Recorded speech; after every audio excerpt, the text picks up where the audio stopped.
তাদের কাছ থেকে আমরা বহু কষ্টে বিদায় নেওয়ার পর সমুদ্রপথে সরাসরি কোষ নামক দ্বীপ অভিমুখে যাত্রা করলাম। পরদিন আমরা রোডসে এবং সেখান থেকে পাতারায় গেলাম। সেখানে আমরা ফিনিসিয়াগামী একটি জাহাজ পেলাম। আমরা সেই জাহাজে উঠে যাত্রা করলাম। কুপ্র দেখা দিলে আমরা তার দক্ষিণ দিক দিয়ে অতিক্রম করে সিরিয়ার দিকে চললাম। সরে এসে আমরা নামলাম। সেখানে আমাদের জাহাজের মালপত্র নামানোর কথা ছিল। সেখানে কয়েকজন শিষ্যের সন্ধান পেয়ে আমরা তাদের সঙ্গে 7 দিন থাকলাম। পবিত্র আত্মার মাধ্যমে তাঁরা পৌলকে জেরুসালেমে না যাওয়ার জন্য পীড়াপিড়ি করলেন। কিন্তু আমাদের সময় হয়ে এলে আমরা সেই স্থান ত্যাগ করে আমাদের পথে এগিয়ে চললাম। সব শিষ্য, তাদের স্ত্রী ও সন্তান সন্ততি সহ আমাদের সঙ্গে নগরের বাইরে পর্যন্ত এলো। সেখানে সমুদ্র তীরে আমরা নতজানু হয়ে প্রার্থনা করলাম। পরস্পরকে বিদায় সম্ভাষণ জানিয়ে আমরা জাহাজে উঠলাম, আর তাঁরা ঘরে ফিরে গেলেন। টায়ার থেকে আমাদের সমুদ্রযাত্রা অব্যাহত রেখে আমরা তলোমাইতে নামলাম। সেখানে ভাই বোনেদের অভিনন্দন জানিয়ে আমরা একদিন তাদের সঙ্গে থাকলাম। পরদিন সেই স্থান ছেড়ে আমরা কৈশোরিয়ায় পৌঁছলাম ও সুসমাচার প্রচারক ফিলিপের বাড়িতে থাকলাম। তিনি ছিলেন জেরুজালেমে মনোনীত 7 জনের অন্যতম। তাঁর ছিল 4 জন অবিবাহিত মেয়ে, যারা ভাববাণী বলতেন। সেখানে আমরা বেশ কিছুদিন থাকার পর জিহুদিয়া থেকে আগাব নামে এক ভাববাদী এসে পৌঁছালেন। আমাদের কাছে এসে তিনি পৌলের বেল্ট নিয়ে নিজের হাত ও পা দুটি বেঁধে বললেন, পবিত্র আত্মা বলেছেন, এই বেল্ট যে ব্যক্তির, জেরুসালেমের ইহুদিরা তাঁকে এভাবে বাঁধবে আর তাঁকে পরজাতিদের হাতে তুলে দেবে। যখন আমরা এই কথা শুনলাম, তখন আমরা ও সেখানে উপস্থিত সবাই পৌলকে জেরুসালেম পর্যন্ত না যাওয়ার জন্য অনুনয় করলাম। তখন পৌল উত্তর দিলেন, তোমরা কেন কাঁদছ ও আমার মনোবল ভেঙে দিচ্ছ? আমি যে শুধু বন্দী হওয়ার জন্যই তৈরি তা নয়, বরং প্রভু যিশুর নামের জন্য আমি জেরুসালেমে মৃত্যুবরণ করতেও প্রস্তুত। তিনি কিছুতেই সম্মত হবেন না দেখে আমরা হাল ছেড়ে দিলাম ও বললাম, প্রভুরই ইচ্ছা পূর্ণ হোক।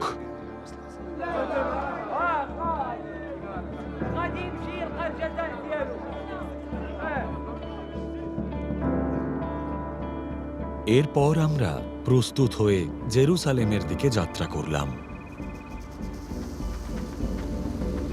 কৈশোরিয়া থেকে আসা কয়েকজন শিষ্য আমাদের সঙ্গী হলেন এবং আমাদের নোয়াসনের বাড়িতে নিয়ে গেলেন। এখানেই আমাদের থাকার কথা ছিল।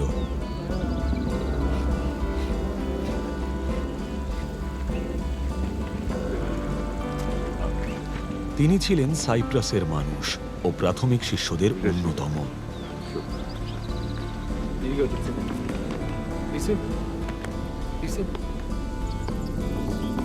আমরা জেরুসালেমে পৌঁছালে ভাই বোনেরা আমাদের উষ্ণ অভ্যর্থনা জানালেন।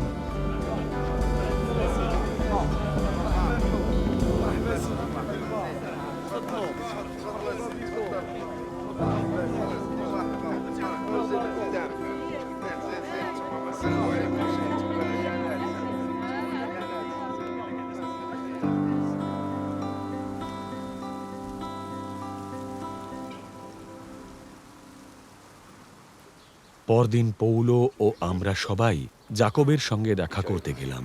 সেখানে সব প্রাচীন উপস্থিত ছিলেন।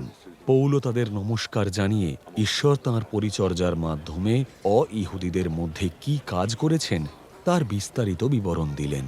এ কথা শুনে তাঁরা ঈশ্বরের প্রশংসা করলেন। তারপর তারা পৌলকে বললেন, দেখুন ভাই, কত সহস্র ইহুদি বিশ্বাস করেছে। তারা সকলেই শাস্ত্রের বিধান সম্পর্কে অত্যন্ত উদ্যমী। তারা সংবাদ পেয়েছে যে অ-ইহুদি জাতিদের মধ্যে প্রবাসী সব ইহুদিকে তুমি মোশির পথ ত্যাগ করার শিক্ষা দাও। বলে থাকো তারা যেন শিশুদের সুন্নত না করে বা আমাদের প্রথা অনুযায়ী না চলে। আমরা কি করব? তারা নিশ্চয়ই তোমার আসার কথা শুনতে পাবে। তাই তুমি আমাদের কথা মতো কাজ করো। আমাদের মধ্যে 4 জন ব্যক্তি আছে যারা এক মানত করেছে। তুমি এসব ব্যক্তিকে নিয়ে যাও, তাদের শুদ্ধকরণ সংস্কারে যোগ দাও ও তাদের মাথা নাড়া করার ব্যয়ভার বহন করো। তখন প্রত্যেকে জানতে পারবে যে তোমার সম্পর্কিত এই সংবাদের কোনো সত্যতা নেই, বরং তুমিও নিজে বিধানের প্রতি অনুগত জীবনযাপন করছো। কিন্তু অ-ইহুদি বিশ্বাসীদের সম্পর্কে আমরা আমাদের সিদ্ধান্তের কথা তাদের লিখেছি। তারা যেন প্রতিমার কাছে উৎসর্গ করা খাবার, রক্ত, শ্বাসরোধ করে মারা প্রাণীর মাংস এবং অবৈধ যৌন সংসর্গ থেকে নিজেদের দূরে রাখে।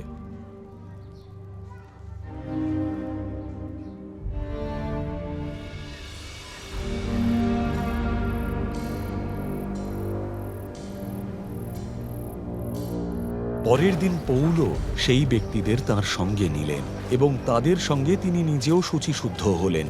তারপর শুদ্ধকরণ অনুষ্ঠানের সময় কখন শেষ হবে এবং তাঁদের প্রত্যেকের জন্য কবে নৈবেদ্য উৎসর্গ করা হবে সে কথা জানানোর জন্য তিনি মন্দিরে প্রবেশ করলেন। 7 দিন যখন প্রায় শেষ হতে চলেছে, সেই সময় এশিয়া প্রদেশ থেকে আসা কয়েকজন ইহুদি পৌলকে মন্দিরে দেখতে পেল। তারা সমস্ত জনতাকে উত্তেজিত করে পৌলকে পাকড়াও করল। তারা চিৎকার করে বলতে লাগলো, হে ইসরায়েলবাসী, আমাদের সাহায্য করো। এই সেই লোক যে সব স্থানের সব মানুষকে আমাদের জাতি, আমাদের বিধান ও এই স্থানের বিরুদ্ধে শিক্ষা দিয়ে থাকে। এছাড়াও ও মন্দির এলাকায় গ্রিকদের নিয়ে এসে এই পবিত্র স্থানকে কলুষিত করেছে। তারা ইফিসের ত্রোফিমকে ইতিপূর্বে পৌলের সঙ্গে নগরে দেখে মনে করেছিল পৌলও হয়তো তাকে মন্দির অঞ্চলে নিয়ে এসেছেন। সমস্ত নগর উত্তেজিত হয়ে উঠল এবং লোকেরা সব দিক থেকে ছুটে এলো। পৌলকে পাকড়াও করে তারা মন্দির থেকে তাকে টেনে বের করল। সঙ্গে সঙ্গে সমস্ত দরজা বন্ধ করে দেওয়া হলো। তারা যখন তাকে হত্যা করতে উদ্যত, সেই সময় রোমীয় সৈন্যদলের অধিনায়কের কাছে সংবাদ পৌঁছালো যে সমস্ত জেরুসালেম নগরে গণ্ডগোল শুরু হয়েছে। তিনি সঙ্গে সঙ্গে কয়েকজন শতসেনাপতি ও সৈন্যকে নিয়ে দ্রুত জনতার কাছে ছুটে গেলেন। হাঙ্গামাকারীরা যখন সেনাপতি ও সৈন্যদের দেখতে পেল, তারা পৌলকে মারা বন্ধ করল।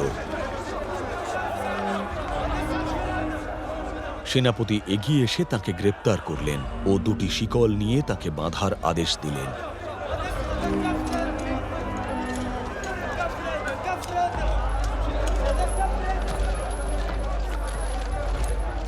তারপর তিনি তার পরিচয় ও তিনি কি করেছেন তা জিজ্ঞাসা করলেন। জনতার মধ্য থেকে কেউ একরকম, কেউ আবার অন্যরকম কথা বলে চিৎকার করতে লাগলো। হট্টগোলের জন্য সেনাপতি প্রকৃত সত্য বুঝতে না পারায় তিনি পৌলকে সেনানিবাসে নিয়ে যাওয়ার আদেশ দিলেন। পৌল সিঁড়ির কাছে পৌঁছালে জনতা এত ক্ষিপ্ত হয়ে উঠল যে সৈন্যদের তাকে বয়ে নিয়ে যেতে হলো। অনুসরণকারী জনতা চিৎকার করতে লাগলো, ওকে দূর করে দাও! সৈন্যরা পৌলকে সেনানিবাসের ভিতরে নিয়ে যেতে উদ্যত হলে তিনি সেনাপতিকে জিজ্ঞাসা করলেন, আমি কি আপনাকে কিছু বলতে পারি? তিনি উত্তর দিলেন, তুমি কি গ্রিক বলতে পারো? তুমি কি সেই মিশরীয় নও যে একটি বিদ্রোহের সূচনা করেছিল এবং 4000 সন্ত্রাসবাদীকে কিছুকাল আগে মরুপ্রান্তরে নিয়ে গিয়েছিল? প্রত্যুত্তরে পৌল বললেন, আমি একজন ইহুদি, কিলিকিয়া তার্সো নগরের মানুষ, কোনো সাধারণ নগরের নাগরিক নই। দয়া করে আমাকে লোকেদের সঙ্গে কথা বলতে দিন। সেনাপতির অনুমতি লাভ করে পৌল সিঁড়ির উপরে দাঁড়িয়ে হাত নেড়ে জনতার দিকে ইঙ্গিত করলেন। তারা সকলে নীরব হলে তিনি হিব্রু ভাষায় বলতে শুরু করলেন,